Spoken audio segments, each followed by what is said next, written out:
12 ராசிகளுக்கான ராகு கேது பெயர்ச்சிங்கிற நிழல் கிரகங்களுடைய பெயர்ச்சி என்னென்ன மாதிரியான முக்கியமான நிகழ்வுகளை நடத்த போகுதுங்கிறத நம்ம வரிசையாக இப்போ பார்க்க போகிறோம். இந்த நிழல் கிரகங்களினுடைய பெயர்ச்சி ஒருத்தர் வாழ்க்கையில் மிகப்பெரிய உயரத்தையும் மிகப்பெரிய தாழ்வையும் கர்மாவின் முகங்களாக வெளிப்படுத்தக்கூடிய ஒரு முக்கியமான காலகட்டம். மேஷ ராசிக்கு இந்த ராகு கேது பெயர்ச்சி நல்ல பொருளாதார சூழ்நிலை கொடுத்து, நல்ல வெற்றிகளை கொடுத்து, நல்ல சுகமாக ட்ராவல் பண்ண வைக்கும். நிறைய ஊருக்கு நிறைய அதிர்ஷ்டமான சூழ்நிலைகளை கொடுக்கக்கூடிய ஒரு அற்புதமான அமைப்பு தான் இந்த பெயர்ச்சி.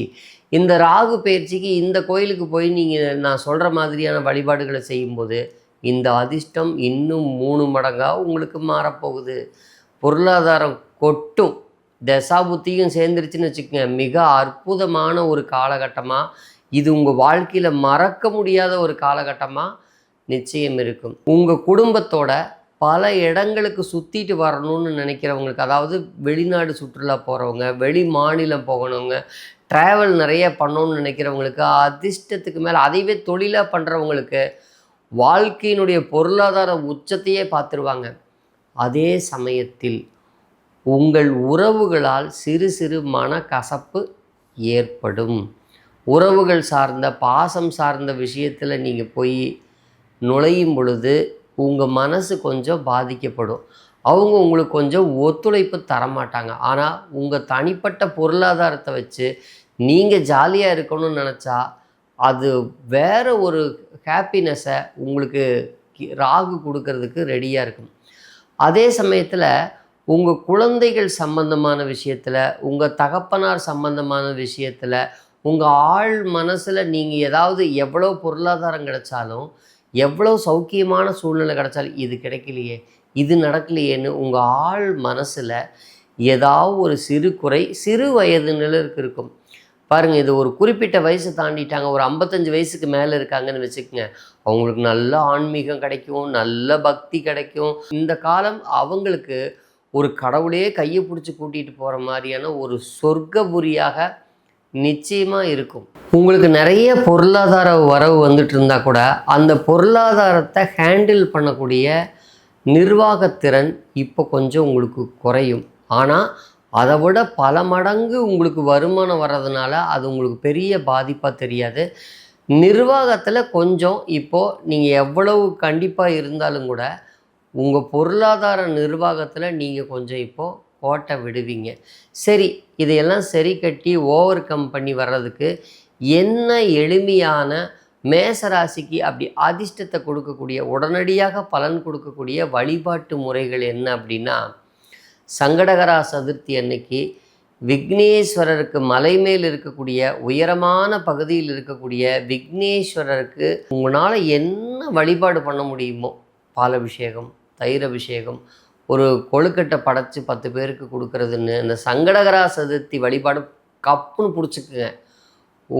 நீங்கள் உங்களுடைய உயரமே வேறு. இந்த காலகட்டத்தில் இந்த ராகு கேது பயிற்சி அள்ளி கொடுத்துட்டு போயிடும் எல்லா விதமான நன்மையும். அதே மாதிரி பிரதோஷ காலங்களில் நந்தீஸ்வரருக்கு வில்வ மாலை சாத்தி நெய் தீபம் ஏற்றி வழிபடுவது ஒரு அற்புதமான உயர்ந்த பலன்களை, கை மேலே உடனடியாக பலன்களை நிச்சயமாக கொடுக்கும். அதே சமயங்களில் இந்த ஆலயங்களில் போய், அதாவது நந்தீஸ்வரர் இருக்கக்கூடிய இடத்துலையாகட்டும், விக்னேஸ்வரர் இருக்கக்கூடிய ஆலயமாகட்டும், ஒரு சிவராத்திரி அன்னைக்கோ அல்லது சங்கடகரா சதுர்த்தி வரக்கூடிய அன்னைக்கோ அல்லது மாத சதுர்த்தி வரக்கூடிய நாள்கள்லேயோ போய் நீங்கள் சில தான தர்மங்கள், உங்களால் என்ன, ஒரு தயிர் சாப்பாடு ஒரு 5 பேருக்கு வாங்கி தர முடியுமா, அல்லது தயிர் சாப்பாட்டுக்கு தயிர் தான் வாங்கி தர முடியுமா, உங்கள் பொருளாதாரமும் உங்கள் மனசும் பொறுத்து சின்ன சின்ன விஷயங்களை பண்ணிட்டு வாங்க. நீங்கள் ஒரு 2 வாரம் செய்யும்போதே உங்களுக்கு ஒரு மைண்டில் ஒரு நல்ல சேஞ்ச் இருக்கும். இங்கே பாருங்கள், இது கண்டிப்பாக பொருளாதாரத்திற்கு மிகச்சிறந்த ஒரு காலகட்டம். 7.5 சனி ஆரம்பம். அது உங்களுக்கு சில செலவுகள் பண்ண வைக்குமே ஒழிய பயப்படுறக்கோ பதட்டத்துக்கோ நீங்கள் ஒன்றும் பயப்படாதீங்க. மேஷம் 7.5 சனி ஆரம்பிச்சிருச்சுன்ட்டு இது நீங்கள் என்ஜாய் பண்ணுறபடி சிறு வயசில் கல்யாணமான புதுசில் இருக்கிறவங்க ஃபஸ்ட் கிளாஸாக இந்த பீரியடை என்ஜாய் பண்ணலாம். இப்போ பண்ணாமல் எப்போ பண்ணுறது? அதனால் இதுதான் ஒரு நல்ல என்டர்டெயின்மெண்ட்டான ஒரு பீரியடு. ராகுவினுடைய கோச்சாரம் மிகச்சிறப்பாக இருக்குது.